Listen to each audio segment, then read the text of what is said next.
Hey everybody, how's it going?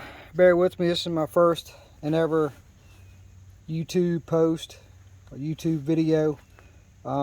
This is an 06 Jeep Grand Cherokee Limited. Been wanting to put a winch on this for quite a while. So I decided that I'm going to do a winch mounting plate of my own.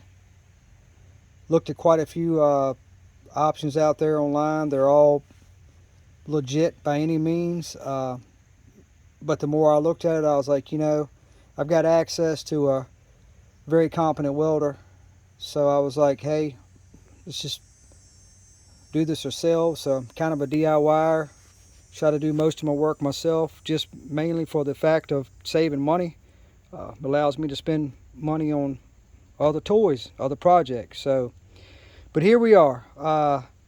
Basically what I did is I removed the front bumper fascia, removed the grill, taking me a piece of cardboard, and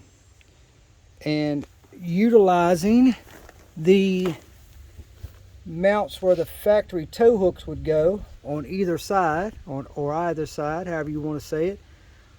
I've mounted the cardboard.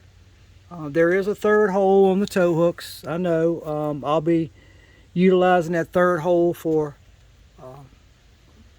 mounting purposes, but right now I just need to get this plate, get me a piece of plate cut to the dimensions that I need. I'll be cutting leaving a little bit of a gap here along this cooler, just to allow debris and everything to go past, dirt and mud and so on and so forth, so it doesn't get clogged up in the cooler.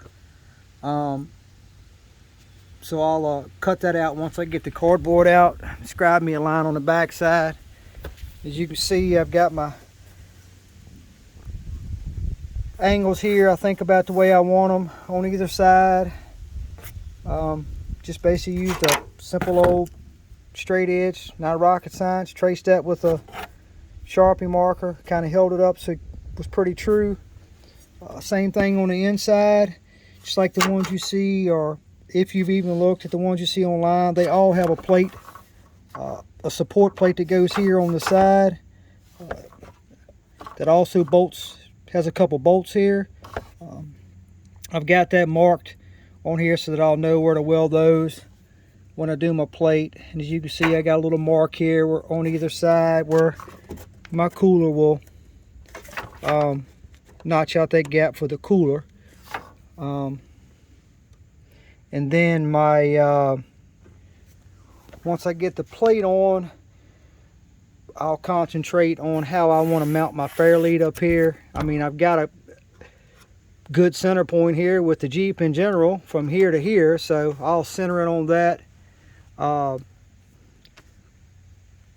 Probably weld that on, because I don't know that I'm going to have, I know I do not have, the access to a CNC machine where I could cut this all out of one piece with this piece up here. So this will be welded on. Probably put some gussets down the side to support it. Same thing here with the supports or the braces for the hood latch. Probably tweak those a little bit, because right now they're mounted on this center plate, and if anybody's ever looked, this whole center plate right here gets cut out, then the winch basically sets in the space of all of this area right here. So I'll just take those and tweak them a little bit, figure out how I'm gonna mount them. That'll be after we get the winch and all in there. But yep, here's where we're at. So I'll try to make another video once I get the plate mounted, and my fairlead mounted on the front, or my fairlead bracket on the front. Get all that on there, and I'll show you how that turned out, let you know what size steel I used, and I'll take a good pictures of those before I mount it. And I'll post a couple more videos. Thanks for watching.